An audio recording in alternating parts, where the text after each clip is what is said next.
Welcome to Pindar Poetry. We hope you learned something new. This guide shows how to delete Apple screen time across your devices. Make sure your iPhone or iPad runs iOS 12 or later. Confirm you know the screen time passcode or Apple ID credentials. If you use family sharing, ask the family organizer for permission before removing restrictions. Back up your device to iCloud or a computer before making changes. Backups protect data if you need to restore settings or recover files later.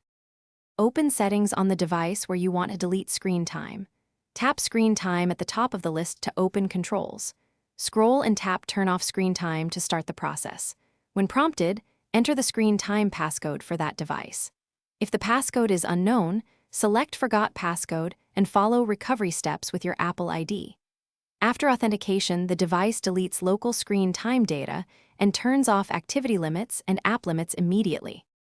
To delete screen time, remotely use another device or iCloud. Com with your Apple ID. On a secondary iPhone, open Settings and tap your name, then Family Sharing. Select the child or device and turn off screen time from the organizer account. Alternatively, sign in to iCloud. Com, go to Account Settings and remove the device from your Apple ID devices list. After removal, the device stops syncing screen time, and the service deletes that device's screen time records. Thanks for watching. Consider subscribing if we helped you.